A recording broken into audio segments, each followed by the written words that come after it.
No one could handle the Alpha King's daughter until an Omega Waitress did the impossible. Get her out of here before she brings the whole building down. The shout fractured the elegant hum of the Silver Moon Gala, followed immediately by the terrifying, high-pitched screech of tearing metal. Theodore Grey, the Alpha King whose name made grown men tremble, stood frozen in the center of the ballroom. For the first time in history, the king looked powerless. At his feet, amidst shattered crystal and horrified onlookers, sat a 7-year-old girl with eyes like storms, gripping a twisted iron candelabra she had bent with her bare hands. She wasn't crying. She was growling. "Touch me," the child hissed at the approaching royal guards, her voice vibrating with a power far too big for her small body. "And I will break you." And then, from the shadows of the service entrance, a soft, honey-sweet voice cut through the violence. "You don't have to break them, little wolf. You just have to tell them you're tired." Theodore Grey was a man accustomed to silence. When he entered a room, conversations died. When he spoke, dissent vanished. He was the apex predator, the alpha of the Grey Ridge Pack and the king of the coalition. He ruled vast territories, negotiated treaties with hostile clans, and suppressed uprisings with a single glare. But he could not get his daughter to eat her peas. More accurately, he could not stop his daughter, Elara, from turning the royal dining hall into a war zone. 3 hours before the disaster at the Silver Moon Gala, Theodore sat at the head of a mahogany table that felt miles long. The air smelled of roasted venison and impending doom. "Elara," Theodore said, his voice a low rumble that usually commanded instant obedience. "Put the chair down." Elara, 7 years old and already showing signs of an alpha lineage, so potent it bordered on dangerous, stood on the table. She was holding a heavy oak chair above her head with a trembling, supernatural strength. Her dark hair was a bird's nest of tangles, her eyes wide and frantic, shifting between a deep human brown and a glowing, feral amber.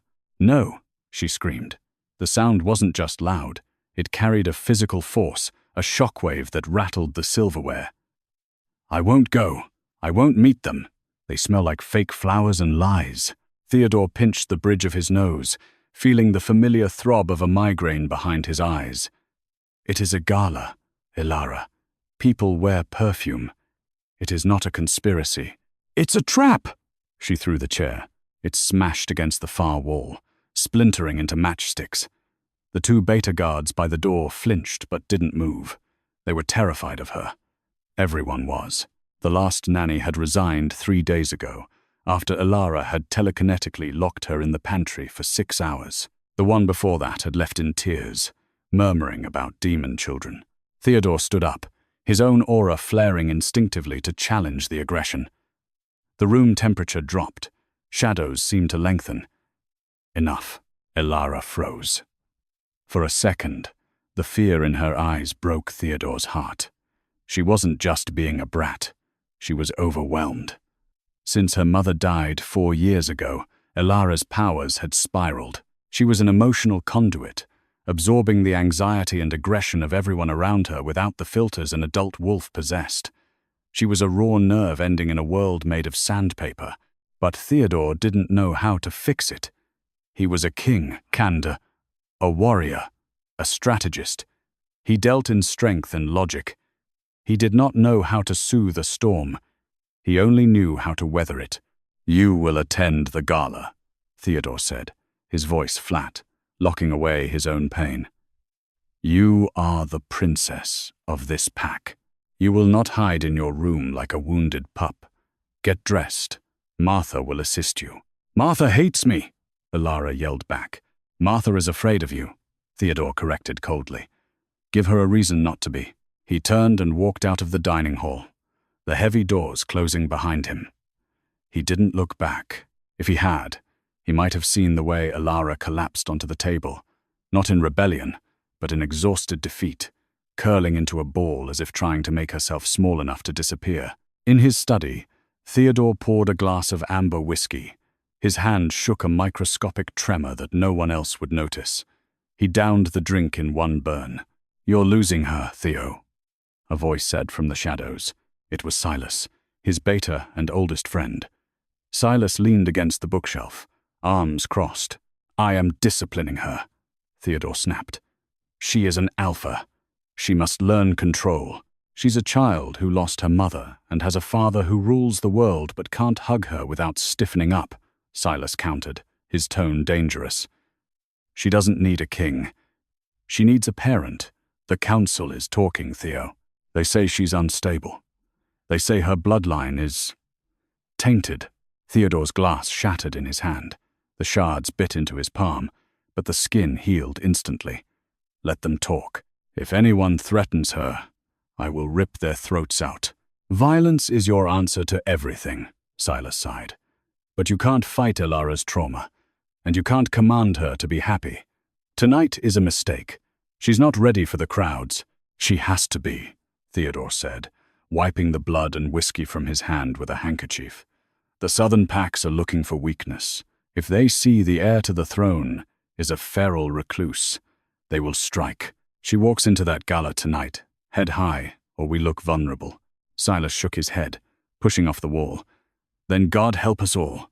The prediction was prophetic. The gala was a sensory nightmare. The chandeliers were too bright, the orchestra too loud. The scent of 500 wolves in an enclosed space overwhelming. Theodore kept a grip on Elara's shoulder. A grip that was meant to be reassuring but likely felt like a shackle. He felt the tremors running through her small frame. He ignored them. Hold it together, he projected to her through their family bond. Be strong. But he was asking a dam to hold back a tsunami. When the Duke of Vallon approached a man who reeked of cigar smoke and condescension and tried to pinch Elara's cheek, the dam broke. Elara didn't just bite him. She unleashed a pulse of raw kinetic energy that blew the centerpieces off 6 nearby tables. Chaos erupted. Screams. Scrambling bodies. Theodore stood amidst the wreckage, looking at his daughter, who was now armed with a candelabra and threatening the royal guard. He saw the judgment in the eyes of his court. The Alpha King cannot control his own. He stepped forward, his face a mask of fury, ready to use his voice the command that forced submission. It would traumatize her, but it would stop the violence. He opened his mouth, and then the impossible happened. A waitress, a nobody, a girl he hadn't even registered as existing, walked right past the guards and knelt in the glass. Eden Laurent was invisible. It was her superpower, and in her line of work, it was a survival mechanism. As an Omega with no pack affiliation, a rogue in the polite terms of high society, though stray was the word they whispered, she existed on the periphery. She cleaned the messes, served the champagne, and kept her eyes down.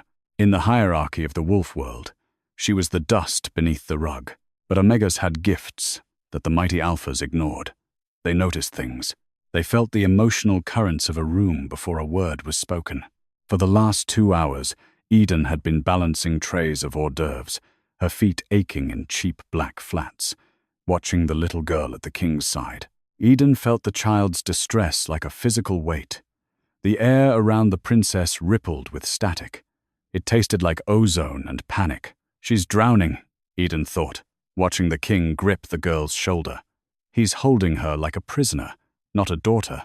When the explosion happened, Eden wasn't surprised. She had felt the pressure building, like the drop in barometric pressure before a tornado. While the alphas roared and the betas scrambled to form a perimeter, Eden set her tray down on a side table. Her manager, a nervous rat of a man named Geralt, grabbed her arm. "Where are you going?" "Stay back. That kid is a monster." Eden pulled her arm free. "She's not a monster. She's 7. She walked into the circle of destruction.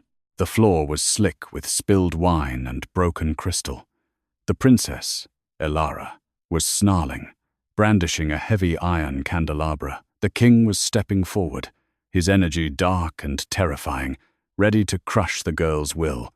Eden knew that look. She had seen it on her own father before she ran away. It was the look of a man who thought force was the only language. Eden didn't think. She just moved. She slipped past a stunned guard and knelt on the floor, ignoring the shards of glass digging into her knees. She didn't look at the king. She looked at Elara, You don't have to break them, little wolf, Eden said softly, pitching her voice below the panic into a frequency that was pure calm. You just have to tell them you're tired. Elara's head snapped toward Eden. The girl's eyes were wild, shifting amber. She raised the candelabra higher. Get away! I'll hurt you! You might, Eden agreed easily. She didn't flinch. She kept her posture open, submissive but unafraid. She released her scent, not the perfume she wore to mask it, but her true scent. It was subtle, usually hidden to avoid unwanted attention. Vanilla, rain, and old paper. A scent of safety. But I don't think you want to. I think your ears hurt. Elara blinked. The candelabra lowered an inch. What? The music, Eden whispered. The violins. They're screeching like dying cats, aren't they? Elara's mouth fell open slightly. Yes, it hurts. And that man. Eden pointed a slender finger toward the cowering Duke of Valen. He smells like burnt tobacco and sour milk. It made you sick. Tears suddenly welled in Elara's eyes. The golden glow faded, leaving them a deep, terrified brown. He tried to touch my face. I know, Eden said. She held out a hand, palm up. No demands, just an offer. It's too loud in here. I know a place in the kitchen where the freezer hums. It blocks out everything, and I have a stash of chocolate strawberries that I was supposed to serve to the fat diplomat. But I think you need them more. The entire ballroom was silent. Hundreds of the most powerful wolves on the continent were holding their breath. Theodore Grey watched, stunned. He had seen warriors cower before his daughter. He had seen nannies beg for mercy. But this slender woman, in a stained waitress uniform, with hair escaping her messy bun, had walked into the blast zone and simply talked. Elara looked at her father, then back at Eden. The weapon in her hand clattered to the floor. Chocolate? Elara whispered. With sprinkles, Eden promised. Elara collapsed forward. Eden caught her. It was a breach of protocol so severe it could be punishable by imprisonment, touching the royal heir without permission. But Eden wrapped her arms around the trembling child, rocking her gently. I've got you, Eden murmured, stroking the girl's matted hair. Breathe. Just breathe. Theodore took a step forward, the spell breaking. Elara. Eden's head snapped up. Her eyes met the king's. For a second, the world stopped. Theodore expected fear. He expected the waitress to lower her eyes, to bare her neck in submission. That was the natural order. He was the Alpha King. She was an Omega server, but Eden didn't look down. Her eyes were a startling, clear gray, and they blazed with a fierce protectiveness that shocked him. She looked at the most powerful man in the world and gave him a look that clearly said, "Stay back." "She needs a minute, Your Majesty," Eden said, her voice shaking slightly but firm. "Please." The audacity. The sheer, suicidal audacity. Theodore stopped. He looked at his daughter, who was burying her face in the waitress's neck, inhaling that scent of rain and vanilla. For the first time in months, Elara's shoulders dropped. The tension left her body. Theodore looked at his guards, who were waiting for his command to arrest the girl. He looked at the court, who were whispering scandal. Then he looked at Eden. "Take her to the kitchen," Theodore commanded, his voice rough. "Guard them. If anyone disturbs them, throw them out." Eden nodded once, stood up with the girl still clinging to her hand, and led the princess of the realm away from the wreckage. As she passed him, Theodore caught a whiff of her scent. It hit him like a physical blow, bypassing his logic and striking the primitive part of his brain. It didn't smell like a servant. It smelled like rest. He watched her disappear through the swinging doors. "Find out who she is," Theodore said to Silas, who had appeared at his elbow. "The waitress?" Silas asked. "She's not just a waitress," Theodore murmured, his eyes narrowing. "She's the first person Elara hasn't tried to kill in 2 years.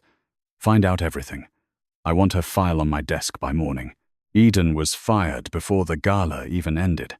Geralt, the manager, caught her by the loading dock as she was trying to sneak out. "You embarrassed the company. You touched the princess." You're lucky you aren't in a dungeon, you stupid girl.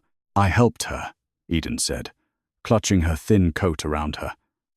The night air was freezing, biting through her thin uniform. You overstepped. Get out. Don't come back for your check. Eden walked the 3 miles to her apartment in the rain. Her apartment was a closet-sized studio in the run-down district of the Iron Ward. It smelled of damp and neighbors cooking. She sat on her lumpy mattress, shivering, and counted her cash. $70. Rent was due in 3 days. She buried her face in her hands. Stupid, she whispered to herself. Why did you have to play hero? But she knew why. She couldn't watch a child break. She remembered what it felt like to be small, misunderstood, and crushed under the weight of an alpha's expectation. Her own father had exiled her for being weak, for being an Omega who preferred books to fighting. She fell asleep to the sound of rain and the gnawing anxiety of poverty. The next morning, she was awakened not by her alarm, but by a pounding on her door. Eden scrambled up, heart hammering. Had the king changed his mind? Was he sending guards to arrest her for assaulting the princess? She opened the door a crack, keeping the chain on. Standing in her dingy hallway was a man in a bespoke charcoal suit. He was huge, filling the frame, but he wasn't the king. It was the man she had seen at the king's side, the beta, Silas. Eden Laurent? Silas asked. He didn't look aggressive. He looked tired. Who's asking? King Theodore Grey requests your presence. Requests? Eden laughed nervously. Or demands? With Theodore, the line is blurry, Silas admitted with a faint smile. Pack your bag, Miss Laurent. My bag? Why? Just come with me. Eden hesitated. She had no job, no money. And if the king wanted to hurt her, he wouldn't send a polite beta in a suit. He'd send a hit squad. She unhooked the chain. The ride to the Greystone estate was silent. The car cost more than Eden's entire life earnings. They drove out of the city, up the winding mountain roads, until the castle came into view. It was a fortress of dark stone and glass, perched on a cliff overlooking the stormy sea. It looked lonely. Silas led her through the massive double doors, through halls lined with ancient tapestries and suits of armor, to a library that smelled of leather and tobacco. Wait here, Silas said, and left. Eden stood in the center of the room, feeling small. The fireplace was large enough to roast an ox. Above the mantel hung a portrait of the king and a woman beautiful, ethereal, with Alara's eyes. The late queen. She died 4 years ago. Eden spun around. Theodore Grey stood in the doorway. He wasn't wearing his gala finery. He wore a simple black sweater and dark jeans, but he looked even more dangerous. His presence filled the room, a heavy, static pressure that made the hair on Eden's arms stand up. I didn't mean to stare, Eden said, lowering her gaze. Look at me, Theodore commanded. Eden forced her chin up. It took effort. Everything in her Omega biology screamed at her to submit to this prime alpha. Theodore walked closer. He moved like a panther, silent, fluid, predatory. He circled her, inspecting her like a horse at an auction. You have no pack, he stated. Exiled from the Laurent clan in the north when you were 16. Why? I didn't fit in, Eden said vaguely. You refused an arranged mating, Theodore corrected, holding a file folder. To a beta 3 times your age. You ran. Eden stiffened. I wanted a choice. And now you serve pigs in blankets to aristocrats who don't know your name. Theodore stopped in front of her. He was close. Too close. She could smell him cedar, cold iron, and something fiercely masculine. Until last night, I just wanted to help her, Eden said. She was scared. She is never scared, Theodore growled. She is terrifying. She has sent 3 grown men to the hospital this month, but last night she slept. For 10 hours. She hasn't slept through the night in years. Theodore tossed the file onto a desk. He leaned back against the mahogany wood, crossing his arms. I have a proposition for you, Eden Laurent. I'm not a nanny, Eden said quickly. Good. Nannies are useless. I need a handler. A what? Alara is unique, Theodore said, choosing his words carefully. Her power is growing faster than her control. The council wants to send her away to a correctional facility, which is a polite word for a prison for volatile wolves. Eden gasped. She's a child. You can't let them. I am the king. I usually do what I want, but I cannot rule a kingdom if I am constantly at war with my own heir. I need someone who can ground her, someone she listens to, someone who doesn't smell like fear. He looked at her intensely. You are the first person she didn't attack. I don't know why. Maybe it's your Omega magic. Maybe it's dumb luck. I don't care. What are you asking? Live here. Be her companion. Keep her calm. Teach her how to exist in the world without breaking it. Get her ready for the equinox ceremony in 2 months. If she can stand by my side during the ceremony without an incident, the council will back down. Eden looked around the intimidating room. And if I fail, then she is sent away, Theodore said, his voice cracking slightly. And you will be back on the street. And the pay? Eden asked, trying to sound practical, though her heart was breaking for the little girl. 50,000 a month, plus room and board. Eden choked. That was more money than she could imagine. It was freedom. I have conditions, Eden stammered. Theodore raised an eyebrow. He clearly wasn't used to people negotiating. Conditions? I'm not a servant, Eden said, her voice gaining strength. If I do this, I do it my way. You don't undermine me in front of her. You don't yell at her when I'm working, and I answer to you. Not your guards, not your advisors, just you. Theodore stepped closer again. The air between them crackled. He looked down at her, his golden eyes searching her face. He saw the fear, yes, but he also saw steel. A slow, dangerous smile spread across the Alpha King's face. It transformed him, making him look less like a statue and more like a man. A very handsome man. Agreed, Theodore said. He held out his hand. Eden hesitated, then placed her small hand in his large, rough one. Electricity, sharp and shocking, zapped them both. Theodore's pupils dilated instantly. Eden's breath hitched. Theodore didn't pull away. He held her hand a second too long, his thumb brushing over her knuckles. Welcome to the lion's den. Eden, he whispered. Try not to get eaten. Greystone Estate was not a home. It was a mausoleum of cold stone and colder memories. Eden learned this within her first hour. Her room was luxurious, a suite in the east wing with silk sheets and a view of the crashing ocean, but it felt isolated. The staff, mostly betas who moved with military precision, avoided her gaze. To them, she was a walking corpse. No handler lasted more than a week. The betting pool in the kitchen had her running by Thursday, but Eden didn't run. She unpacked her meager belongings, 3 worn sweaters, a photo of her mother, and a battered copy of Pride and Prejudice, and went straight to the princess's quarters. What she found broke her heart. Elara's room was huge, but it was devoid of color. The walls were gray. The toys were educational, wooden, and neatly stacked. There were no drawings on the walls, no stuffed animals, no chaos. It was a cell designed for a dangerous specimen, not a bedroom for a little girl. Elara was sitting in the center of the rug, staring at a complex puzzle. She didn't look up when Eden entered. They say if I finish this in under 10 minutes, I can go outside, Elara mumbled. But the pieces don't fit. Eden sat down on the floor opposite her. Who said that? Father. He says puzzles teach strategy. Do you want to learn strategy? Eden asked. Elara looked up, her eyes dull. I want to learn how to fly.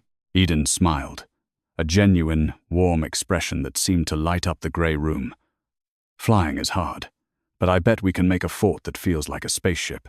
A fort? Elara frowned. That's messy. Martha says mess is a sign of a weak mind. Martha, Eden said conspiratorially, has a stick up her. Well, she's boring. Come on. Eden pulled the silk sheets off the 4-poster bed. She dragged 2 heavy mahogany chairs together. She raided the linen closet for pillows. For the first time in her life, Elara Gray didn't destroy a room out of anger. She destroyed it out of joy. They built a massive, sagging tent in the middle of the room. Inside, it was dark and cozy. Eden brought in a flashlight and made shadow puppets on the sheet walls. She told stories not of wars and treaties, but of rabbits who outsmarted wolves and stars that fell in love with the ocean. Elara laughed. It was a rusty, creaky sound at first, but soon it was a full-bellied giggle. What is the meaning of this? The boom of Theodore's voice tore through the fabric of their sanctuary. The sheet fort was ripped open. Theodore stood there, his silhouette blotting out the light. He looked at the chaos, the overturned chairs, the pillows everywhere, his daughter hiding under a duvet.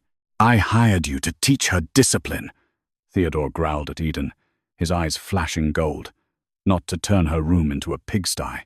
Elara shrank back, her eyes beginning to glow that dangerous amber. The air pressure in the room dropped. The glass of water on the nightstand began to vibrate.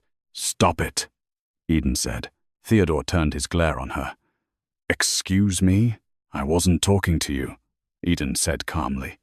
She reached out and took Elara's hand. "Elara, look at me. The glass isn't shaking because you're bad. It's shaking because you're scared."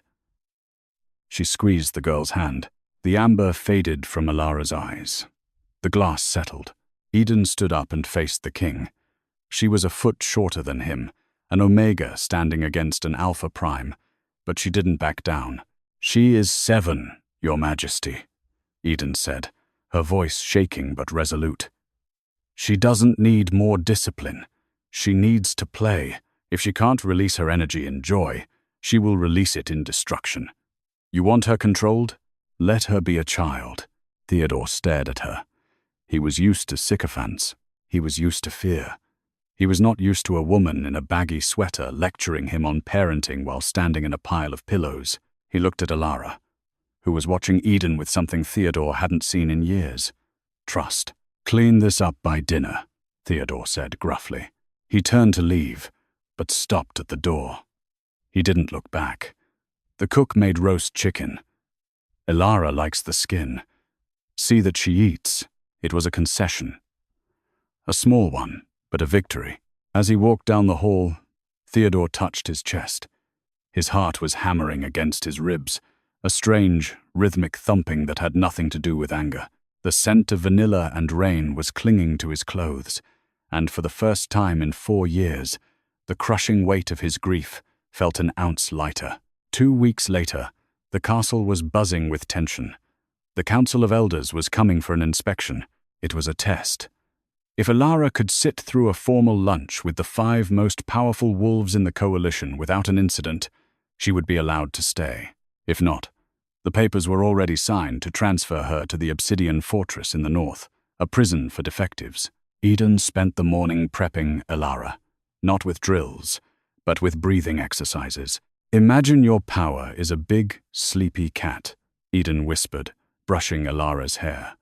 "When people are mean, the cat wants to wake up and scratch. But you just pet it. You say, 'Shh, not today, kitty.'"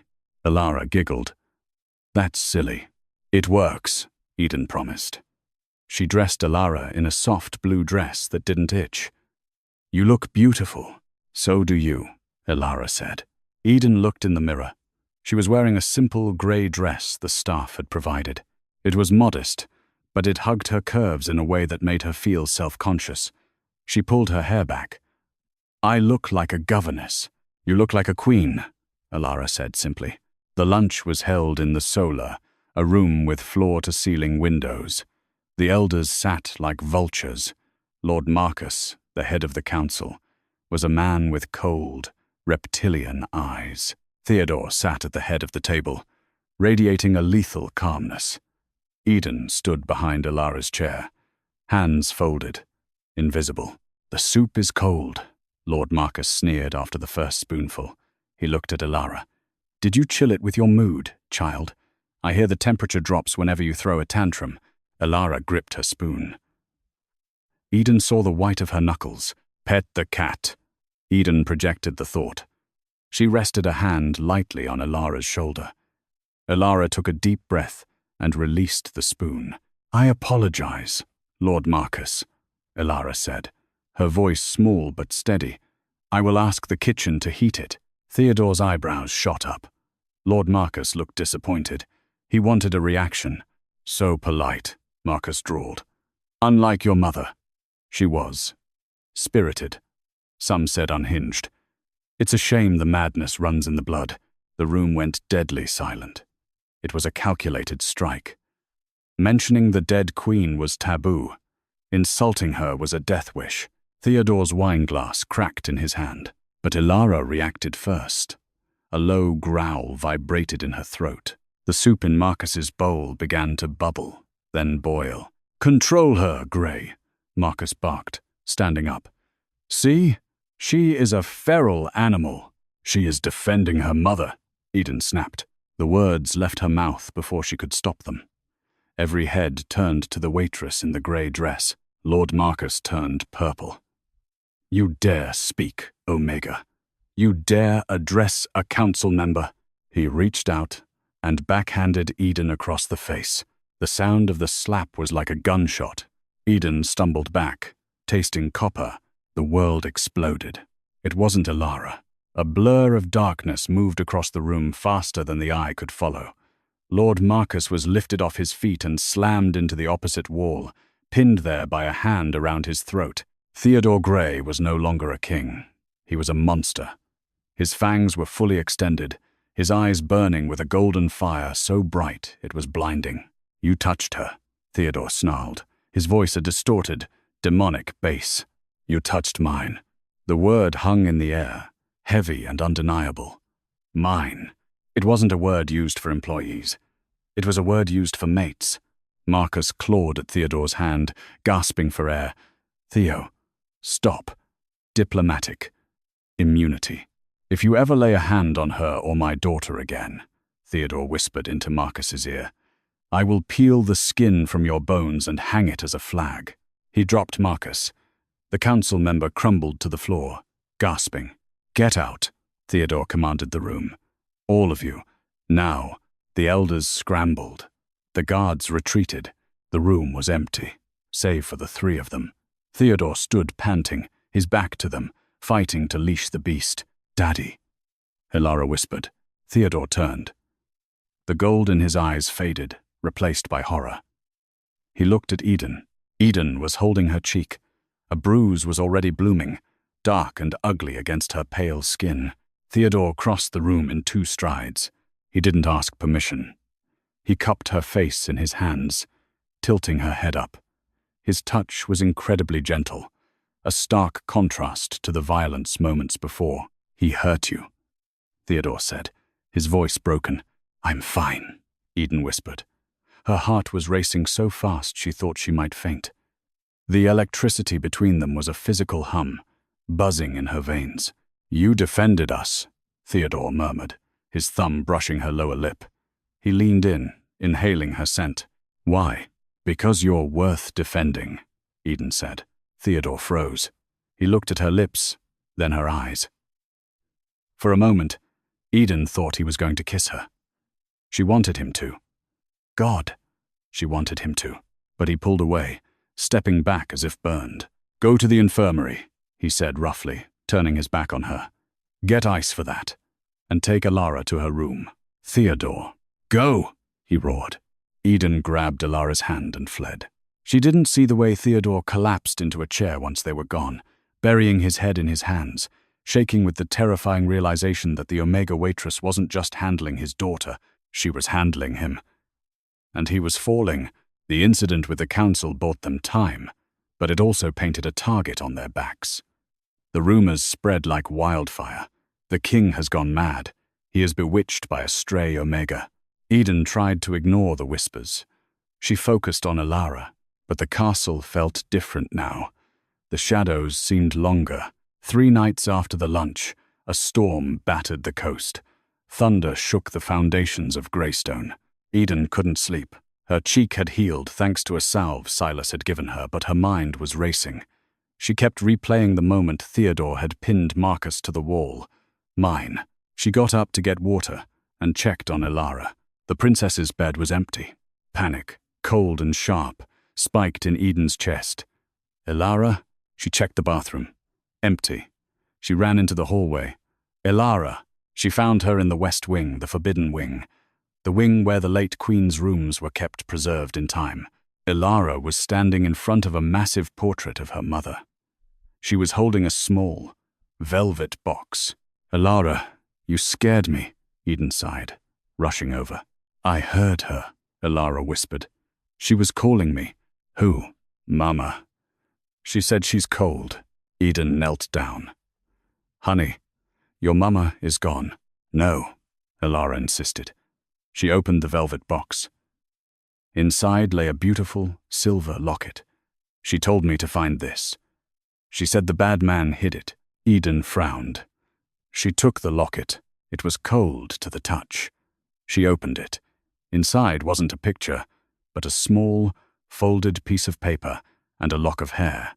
Eden unfolded the paper. It was written in a shaky hand. "He is changing the medicine. I feel weaker every day. If I die, it wasn't the sickness. It was the tea. Protect Elara. Don't let him near her." Eden's blood ran cold. "Him? Who was him?" "Theodore, what does it say?" Elara asked. "Nothing," Eden lied quickly, shoving the paper into her pocket. "Just a poem. Give that to me." Eden spun around. Standing at the end of the dark hallway was not Theodore, but Silas, the friendly, weary Beta, the man who had brought her here, but he wasn't smiling now. He was holding a flashlight, and the beam was steady on Eden's face. "Silas," Eden said, her voice trembling. "We were just—" "You shouldn't be here, Eden," Silas said softly. He began to walk toward them. "You do such a good job with the girl. Why did you have to go digging?" "I didn't. Give me the locket." "Why?" Eden took a step back, pulling Elara behind her. "Because," Silas said, reaching into his jacket and pulling out a syringe, "some secrets are meant to stay buried, and the king doesn't need to know his wife was murdered. It would break him. I'm doing this for the good of the pack." He wasn't the loyal friend. He was the architect of the tragedy. "Run, Elara," Eden whispered. "What? Run!" Eden screamed, and shoved the child down the hall. Eden turned to face the Beta, armed with nothing but a mother's instinct and a terrifying secret. Silas lunged. Eden didn't scream for help. She screamed for the king. "Theodore." The lightning flashed, illuminating the silhouette of a beast charging down the corridor. But Silas was closer. The syringe descended like a viper, striking in the dark. Eden didn't have time to dodge. She threw her body over Elara, shielding the child with her own fragile human spine, bracing for the sting of the needle.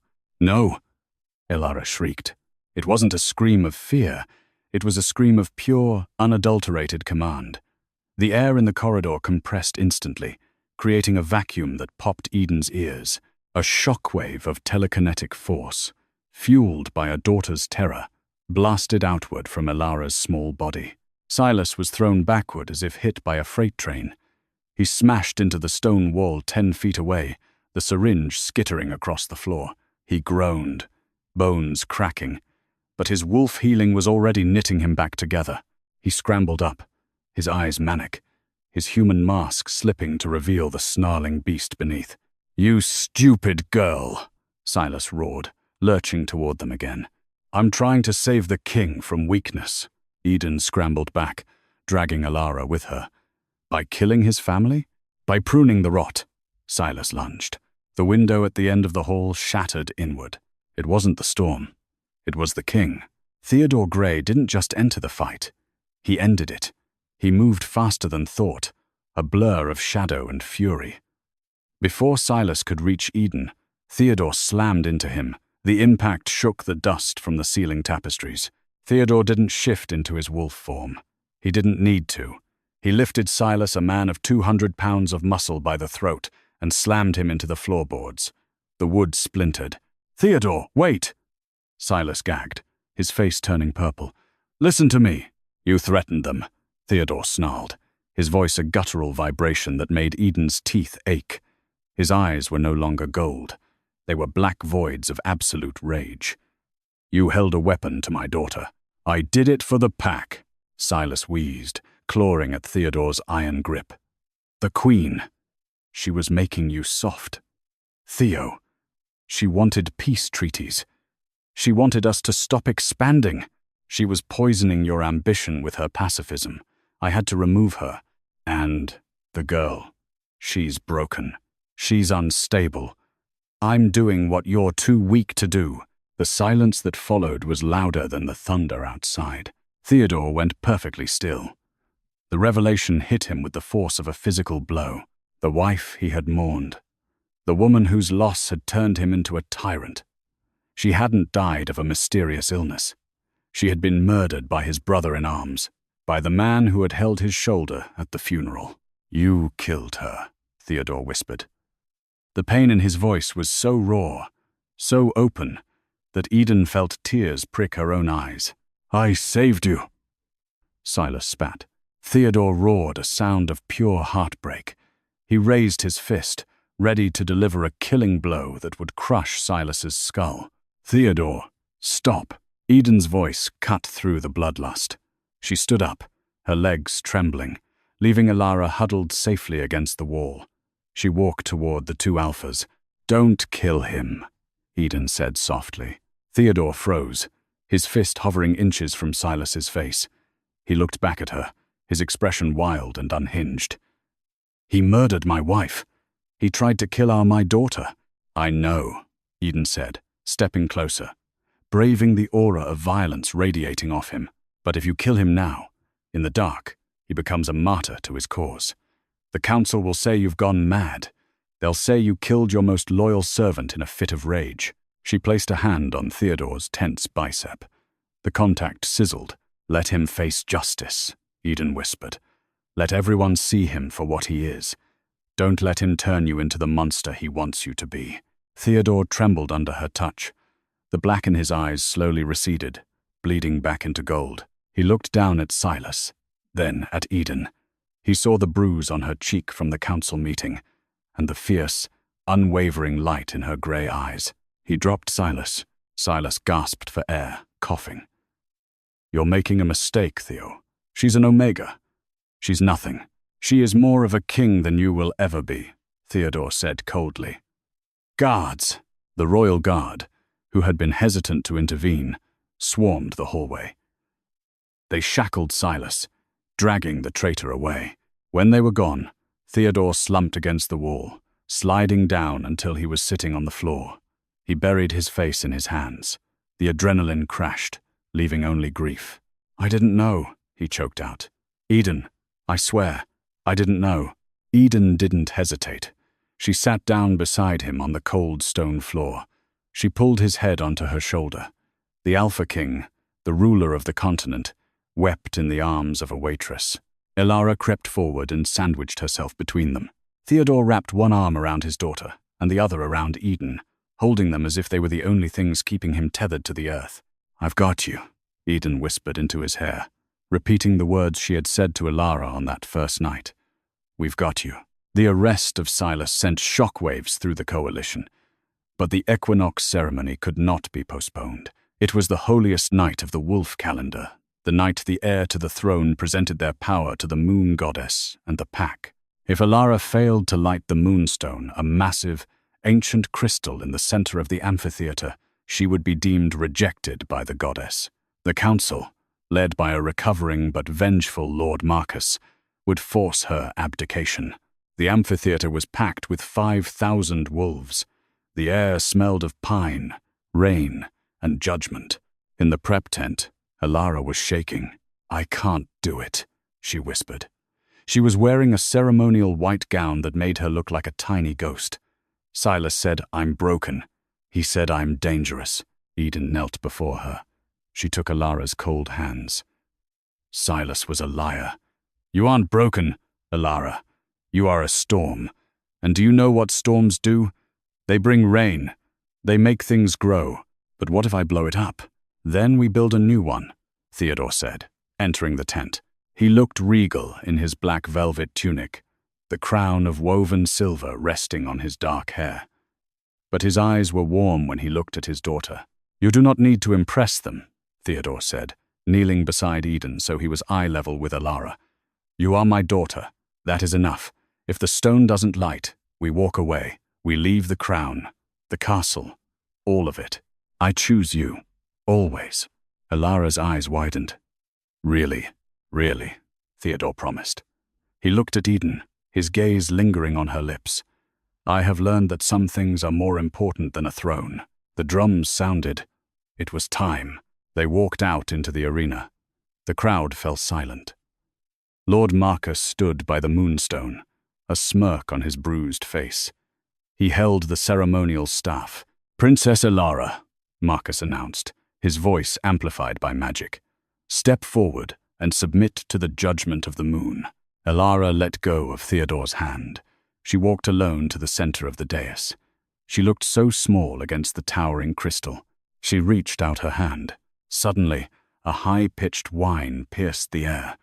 It was inaudible to humans, but to wolves, it was agony. A sonic emitter. Marcus had planted it. Alara cried out, clutching her ears. Her control fractured. The ground began to shake. Cracks appeared in the stone floor. The crowd gasped, murmuring, "She's losing it! She's feral!" "Stop it!" Theodore roared, realizing what was happening. He started to rush the stage, but the guards blocked him, citing the sacred law that the trial must be solitary. Alara fell to her knees, screaming. Her energy lashed out, shattering the first row of lights. Eden didn't care about sacred laws. She vaulted over the barrier. She didn't have alpha speed, but she had adrenaline. She sprinted across the sand, dodging the debris Alara was unknowingly throwing. "Eden, no!" Theodore shouted. "It's too dangerous." Eden reached the dais. The energy swirling around Alara was a physical wind, tearing at Eden's dress and hair. It felt like standing inside a tornado. Eden dropped to her knees and pulled Alara's hands away from her ears. "Look at me!" Eden shouted over the roar of the wind. "Focus on me, Alara. Ignore the noise. It hurts." Alara sobbed, her eyes glowing a blinding, unstable white. "I know," Eden yelled. She pressed her forehead against Alara's. "Find the quiet place. Find the chocolate strawberries. Find the fort. Give the pain to the stone. Don't hold it in. Push it into the stone," Alara gasped, latching onto Eden's mental anchor. She channeled the agony, the fear, and the sonic pain. She pushed it out of her body and directed it straight into the moonstone. The crystal didn't just light up. It erupted. A beam of pure, silver light shot into the night sky, piercing the clouds. It was brighter than any ceremony in history. The sonic emitter hidden in Marcus's podium overloaded from the surge and exploded in a shower of sparks, knocking the treacherous lord backward. The light bathed the entire arena in a soft, healing glow. The shaking stopped. The wind died. In the center of the light stood a waitress and a little girl, holding hands. The crowd was stunned into silence. Then, slowly, one wolf howled. Then another. Then 5,000 throats raised a song of acceptance to the sky. Theodore broke through the guards and ran to the dais.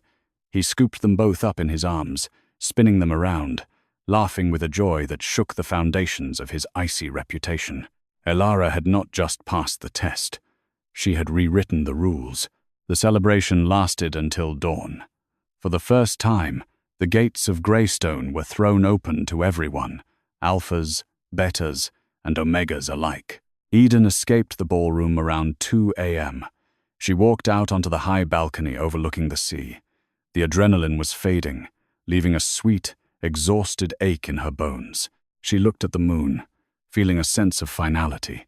She had done her job. Alara was safe. The king was healed. Her contract was up.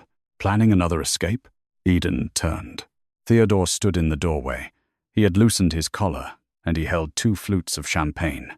"Just getting some air," Eden said. Theodore walked over and handed her a glass. He stood close, his heat radiating against her side in the cool night air. "You saved her again," Theodore said quietly. "And you exposed Marcus. The council is calling for his head." He underestimated her, Eden said. They all did. And I underestimated you. Theodore turned to face her. He set his glass down on the stone railing. You are leaving tomorrow, aren't you? Eden looked down at her hands. The contract was for the ceremony. I fulfilled my duties. To hell with the contract, Theodore growled softly.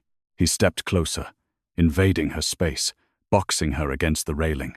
He placed his hands on either side of her, trapping her in a cage of warmth and cedar scent. Do you know why I didn't touch you that first night in the library? Theodore asked, his voice rough.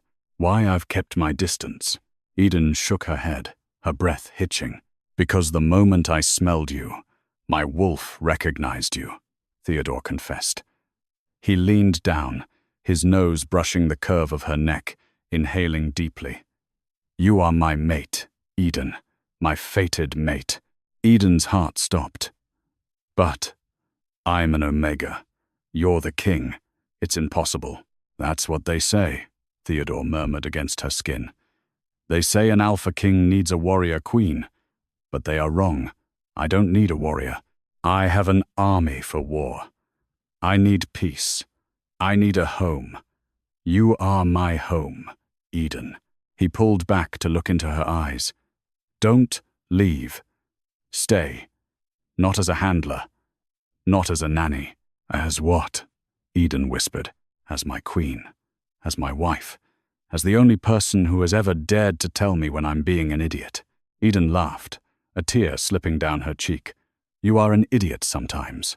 I know, Theodore smiled, a dazzling, genuine smile that made him look boyish. So, will you take on the impossible task of handling us? Forever? Eden reached up and ran her hand through the hair of the most powerful man in the world. I suppose someone has to do it. Theodore didn't wait. He kissed her. It wasn't a tentative kiss. It was a claiming. It was passionate, deep, and full of promises. It tasted of champagne and fate. Under the light of the moon she had helped summon, the Omega Waitress claimed the heart of the Alpha King. The wedding of Theodore Gray and Eden Laurent was not held in the Grand Cathedral, but in the garden, under the open sky.